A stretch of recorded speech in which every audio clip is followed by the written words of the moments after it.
Luma ng paggamit ng kuryente at dinamita sa pangingisda. Nalaman namin ng bagong uso, ang zipper fishing. Marami ang huli pero iligal ang proseso. Dati ang problema ay pabata ng pabata ang nalululong sa droga. Pero nadiskubre ko na may mga paslit na di lang gumagamit, kundi nagtutulak na rin ng droga. Walang tigil ang mga programa para sa kapayapaan sa Mindanao. Matapos sa mahigit isang dekada, aalamin natin kung may konkreto na itong ibinunga. Personal naming inalam, sinaliksik ang bawat anggulo. Bawat detalye, kinumpleto ang lahat ng yan nakatala sa Reporter's Notebook.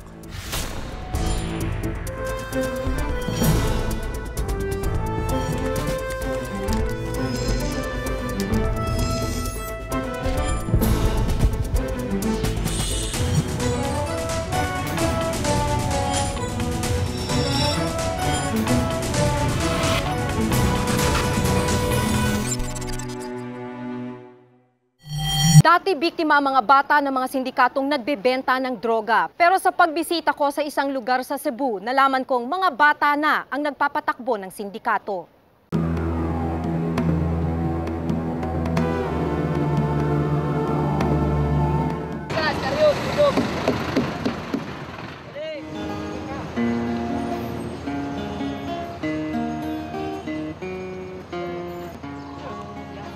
Sa probinsya ng Cebu, sari-saring paninda ang makikita.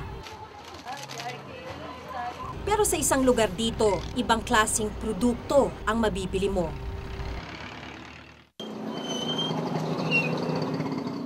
Sa likod ng tahimik at tila ordinaryong mga eksena ng buhay sa Talisay, Cebu, nagkukubli ang isang sikreto. Sa isang barangay raw dito, shabu ang negosyo ng ilan. At ang negosyong ito, hawak ng mga bata. Kung dati, Tex o Holland lang ang nasa kamay nila, ngayon, nilalaro na rin nila ang iligal na hanap buhay. Alam ba ng nanay mo na nagbebenta ka ng shabu? Alam niya.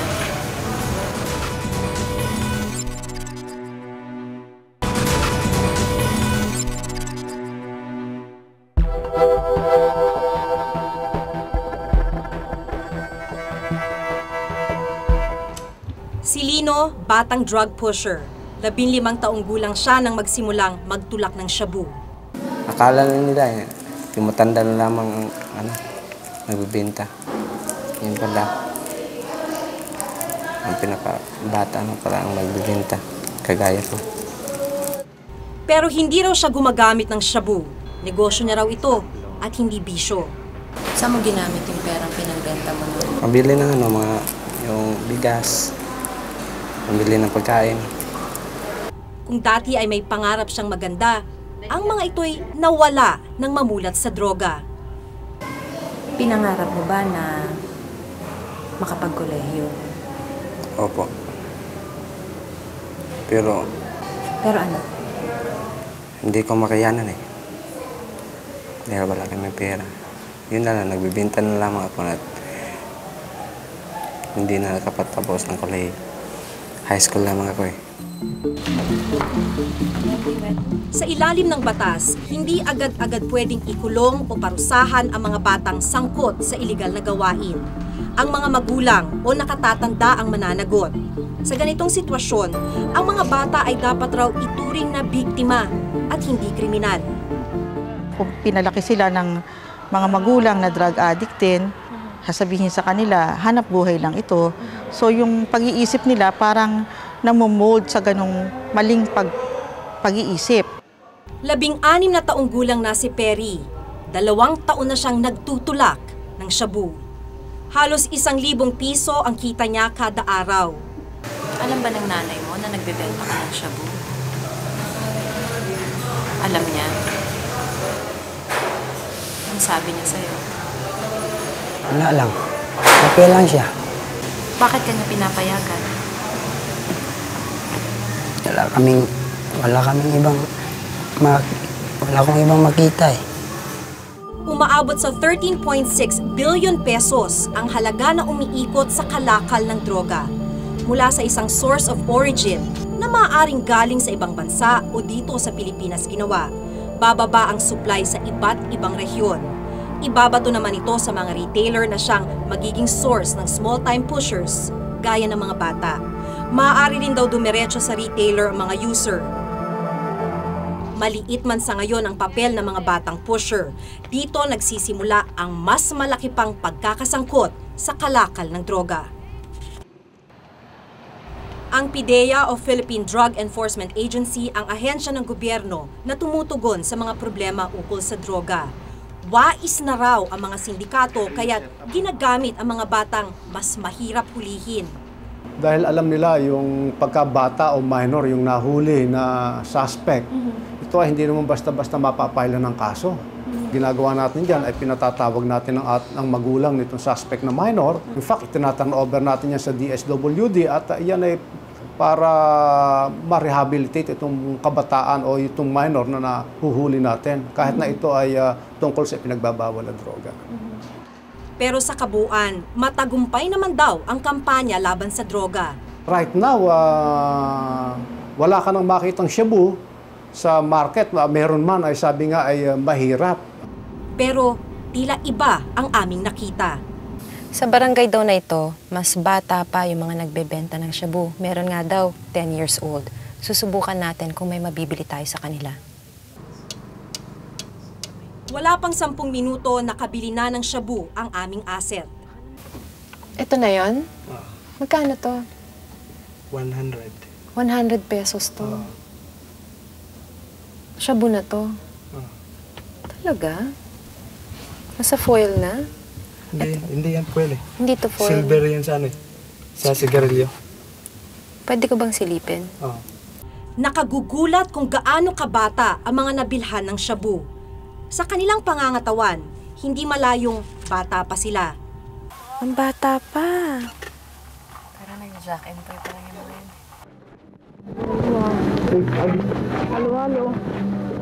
Walang tiyak na bilang ng mga batang pusher pero ayon sa asset, halos puro bata na ang kanyang nabibilhan. Sa kanila ka nalalapit para makipagtransaksyon.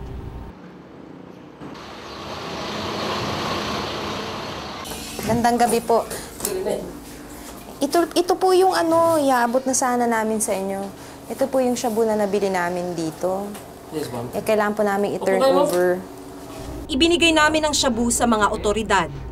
Hindi raw nila alam na may mga paslit sa kanilang nasasakupan na nagbebenta na ng droga. Nagbibenta, wala tayong nahuhuli sa rugby. Sa shabu po, alam niyo po ba? Ang nahuhuli namin, karamihan, mga legalities na. Nangako silang paiimbestigahan ang aming nadiskubre. 100 pesos daw po pala isa niyan eh. Oo, ang ganitong kalaki. Ayon sa Vice Mayor ng Talisay, hindi naman daw malala ang problema ng droga sa lugar nila. Taliwas ito sa sinasabi ng mga nakakausap namin. Ayon kasi sa kanila, kilala ang barangay sa talamak na droga. Marami daw nagtutulak. Hindi tama yan. Ano lang yung tiningnan namin na kung saan talaga yung source. Dahil yung iba, hindi taga Talisay. Dito, pupunta sa Talisay. Dito bibili at saka yung nagbinta, hindi rin taga Talisay. Kulang na kulang rin daw sila sa mga pulis, kaya hirap bantayan ang lahat ng nangyayari. We have more than 150,000 yung population natin. Yung area natin is more than 4,000 hectares, almost 5,000. Yung pulis natin, 70 lang. Yung iba, nag-schooling pa. Sa isang lipunan, sinasabing ang mga musmos ang magtataguyod ng hinaharap. Pero anong kinabukasan ang naghihintay sa kanila kung sa murang edad, sa iligal na paraan na natututong kumita ng pera? Ako si Maki Pulido at ito ang nakatala sa aking Reporter's Notebook. Mga isdang maliliit, huli sa pinong-pinong lambat. Alamin ang sistema ng zipper fishing sa Reporter's Notebook.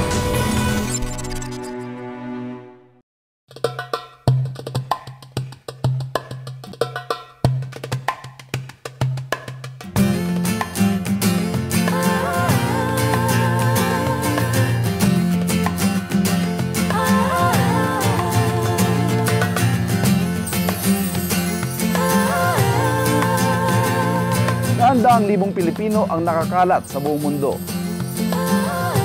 Tinitiis nila ang lungkot na mahiwalay sa kanilang mga pamilya para makapagbigay ng magandang kinabukasan sa mga mahal sa buhay.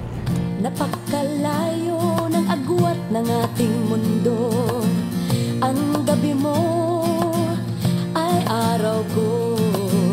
Napakalayo ng aking lalakbayin upang ikaw. Mula dito sa Tokyo, Japan. Mula dito sa Taiwan, ako pong inyong kapuso, Rhea Santos. Ivan Mayrina. Mabuhay ka! Makisaya, makiisa. Silipin ang buhay na. Pinoy Abroad.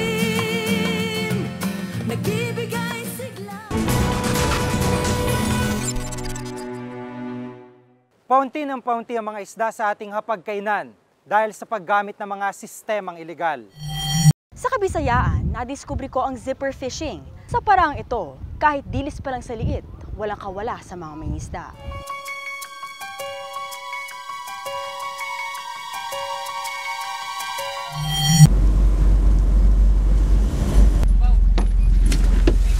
Binubuo na mahigit 7,000 isla ang Pilipinas. Napalilibutan ng karagatan, kaya pangingisda ang isa sa pangunahing kabuhayan ng mga tao.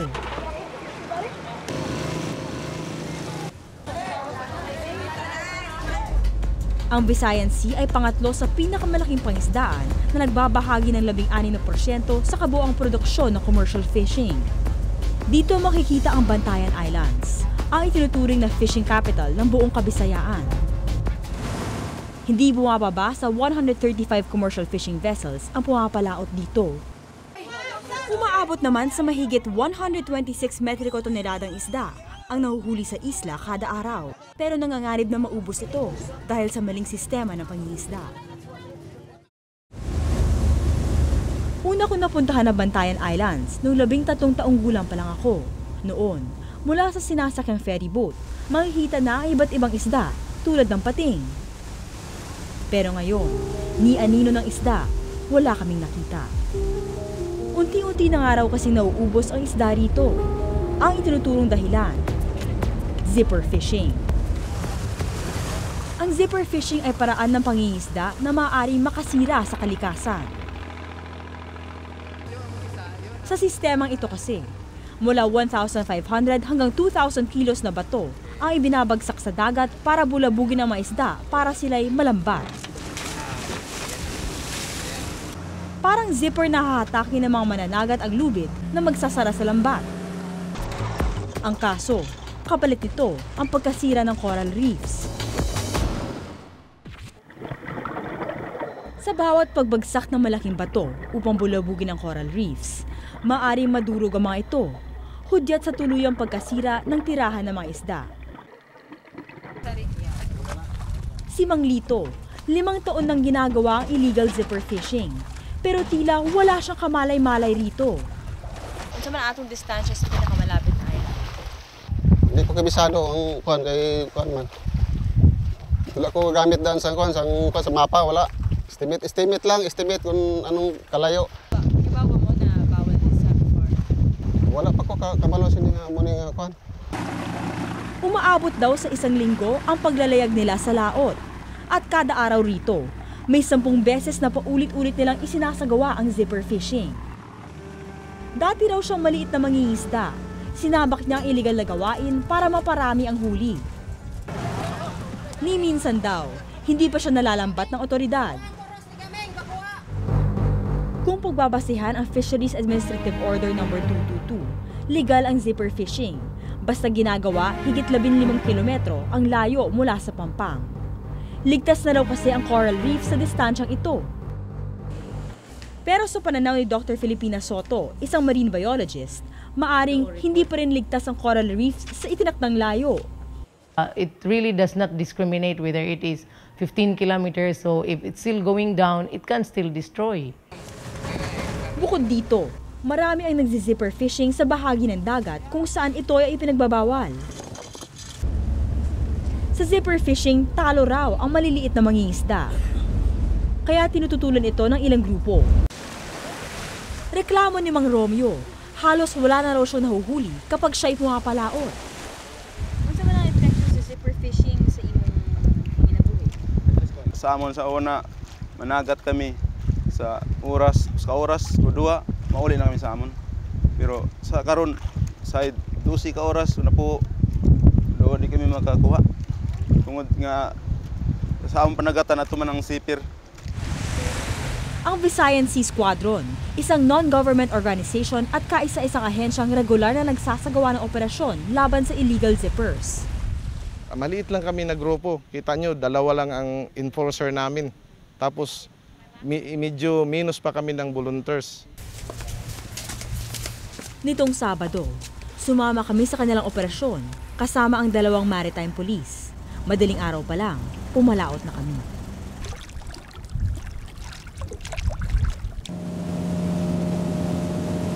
Mataas na ang araw. Kahit isang fishing vessel sa laot, wala kami nakita. Ayun, positive na. Mayroon ng sipir. Yan na. Umiikot na siya eh. Umiikot na. Tansya nila, nakatunog ang mga illegal na nangingisda. Iba ng direksyon. Paalis. So, namalayan tayo. Inabot kami ng kalahating araw sa laot. Nasiraan pa ang aming bangka.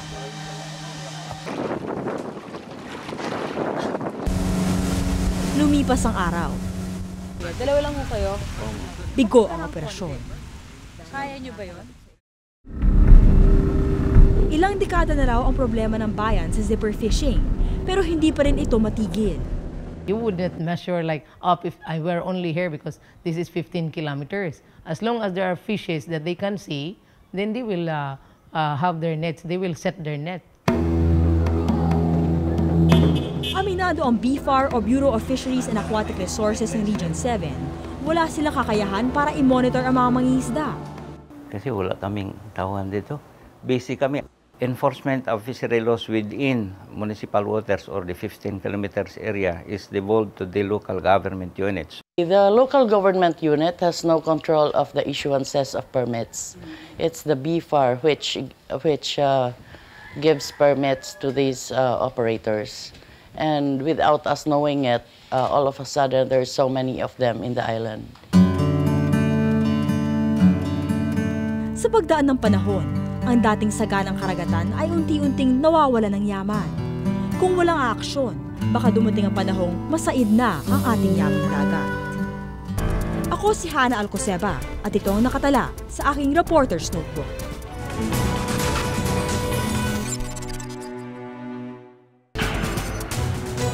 Ilang dekadang peace process sa Mindanao. May resulta na ba? Alamin sa pagpapatuloy ng Reporter's Notebook. 4 na major problema dito sa Ilang dekada na rin ang lumipas ng simula ng peace process sa Mindanao. Marami na rin mga kasunduan ang nilagdaan para sa kapayapaan. Sapat na ba ito? Malaking pondo na rin ang pinakawalan para di na bumuhat ng armas sa mga rebelde. Nakakabangon nga ba ang isang lugar na winasak ng digmaan?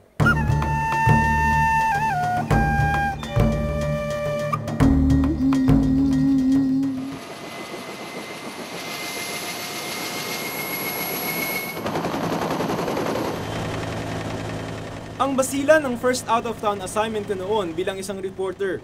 Alaala ng digmaan ang nakatatak sa akin tuwing maiisip ko ang probinsya.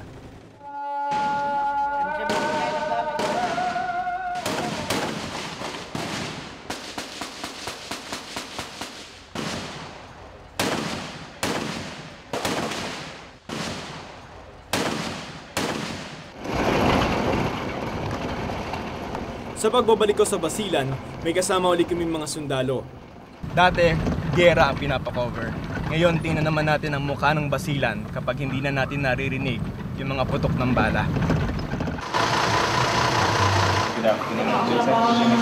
Kasama ko ang Office of the Presidential Advisor on the Peace Process sa OPAP.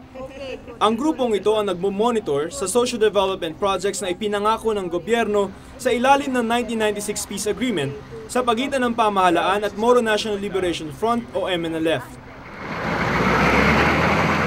Pinuntahan namin ang ilang proyekto sa mga liblib na lugar ng Basilan.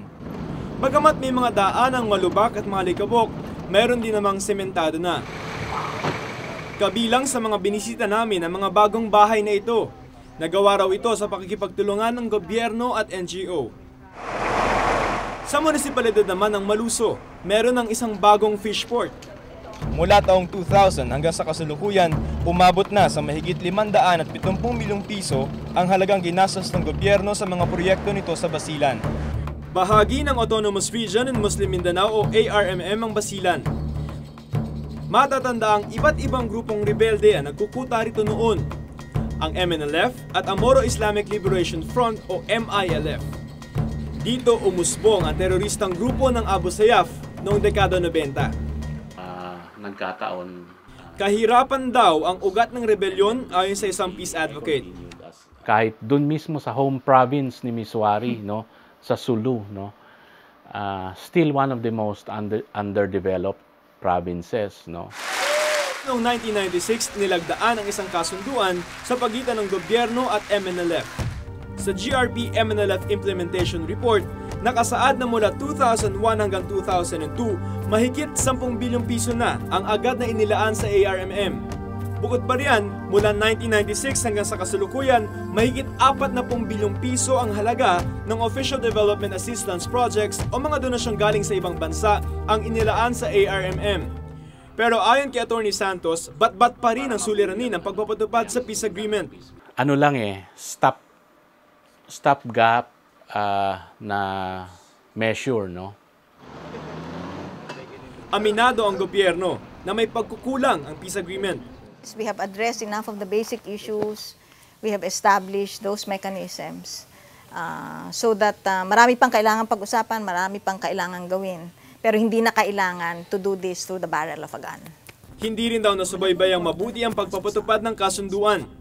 Kaya tila bumalik lang ang mga suliranin sa ilang probinsya sa Mindanao. Kung iiwanan mo lang ang peacemaking at peace building doon sa mga nag-away, mahirap. Dati, sakit ng ulo ni Mayor Tahira Ismael ng Lantawan Basilan ang gulo sa Lantawan. Pero ibang-iba na raw ang Lantawan ngayon. Nangyari raw ito sa tulong na rin ng mismong mga taga-Lantawan. Yes, nagsusumbong talaga sila minsan kahit kung kaya nila sila na ang lalaban. Isa sa pinakamalaking role na dapat yung civilian, yung community talaga is maki-involve talaga sila sa problem solving or sa identification ng problem sa area. A soldier teacher. Tumutulong din ang mga non-government organization sa pagsusulong ng katahimikan sa Mindanao. Isa na rito ang Children's Christian Fund o CCF, isang NGO na sa Estados Unidos ang main office. Kabilang sa kanilang mga proyekto ang pabahay at patubig para sa ilang bayan ng Basilan. By talking with the commanders, by delivering the basic services that they needed. What are those services? Health, education, dialogue of course, simple medical dental, referral to hospital, livelihood, and what? We involve them in every undertakings that we have. Kung dati hindi makapagtampisaw ang mga batang ito sa ilog, ngayon malaya na nilang nagagawa ito. Nakilala ko si Abu Hair Arasalun, 10 taong gulang. Dati hindi raw sila makalabas at makapag-aral dahil sa giyera. Ngayon, malaya na nila itong nagagawa. Pero ngayon, nakakapaglaro na ba kayo? Oo. Bakit? Kasi hindi na natatakot. Hindi na kami natatakot. Sa bayan ng Tipo-Tipo sa Basilan, nagkaroon ng pagkakataon ng mga residente at ilang leader ng MNLF at MILF na makausap si Secretary Deles. Isa, si MILF Commander Bonnie Sali, na prangkang nagpahayag ng saloobin. 4 na major problema dito sa Basilan. Tungkol sa karsada, itong gamot, light. Dito nangyayari ang mga simpleng hakbang tungo sa kapayapaan. Maging mga sundalo at MNLF ay nag-uusap. Any human being, pag nakatikim ng better life, would not want to go back to the, yung dating condition niya, yung hirap niya. Kasi sabi ko nga sa'yo, ang kaligayahan ng tao dito, nasa basic pa lang. Kapag daw na ipakita sa isang rebelde kung paano mamuhay ng payapa, hindi na ito babalik sa rebelyon. Tulad na lang ng kaso ni Ustad Sahalon Damsolon na dating MNLF District Commander. Ngayon, isa na siya sa namamahala sa isang health center na dati teritoryo ng mga MNLF. Tapos na matikman na namin yung mga katahimikan at may mga binibigan na sa amin mga galing sa sopa, galing sa ano-ano yung mga ano yun? Kabuhayan. Oo, kabuhayan. Ganun din eh. At lalo na yung mga anak namin na mag-aaral na, ilang taon na mag-aaral na, lalo na yung mga anak ko mag-graduate na. Mahirap na rin ako bumalik doon sa pinanggalingan ko. Sa tipo-tipo, nadaanan namin ang isang bagong tayong palengke. 2001, 2002, hindi ka masyado makakita ng mga pamilya na may sariling negosyo. Ayon sa mga tindera, ngayon lang sila nagkaroon ng pwesto. Ang ilan namang residente, abala na sa pagtatayo ng kanilang mga bagong bahay. Maging ang lamitan na dati matindi ang bakbakan sa pagitan ng mga rebelde at mga sundalo, malaki na rin ang ipinagbago. Bagamat bakas pa rin ang mga iniwang tama ng bala sa ilang kabahayan. Dito sa simbahan na ito, nangyari ang lahat. Pero dati maliit na simbahan yan, ngayon ginagawa na nila at mukhang iniiba na nila. Marahil sa pagbabagong anyo ng simbahan, kasabay nun ang paglimot sa marahas na alaala ng nakaraan ng lamitan. Puspusan na ang pag-aayos sa loob ng simbahan. Malaki na ang ipinagbago sa dati nitong anyo. Maraming indikasyon na unti-unti nang nabubuhayan ng pag-asa ang mga tao rito. Sa Isabela City, nagtayo na rin ang branch ang isang kilalang fast food chain. Kahit paano, nagbabagong anyo na ang Basilan. Kung tulong-tulong at kapit-bisig, I have no choice but to believe that this is not just a lull. It will bring us to the fruition of a real peace and development and progress for our people. Kahit na sabihin natin frustrating minsan itong mga peace processes and negotiations, no? At syempre may ginagastos din para diyan. Maliit 'yan kumpara sa ginagastos, no, kung naggegera.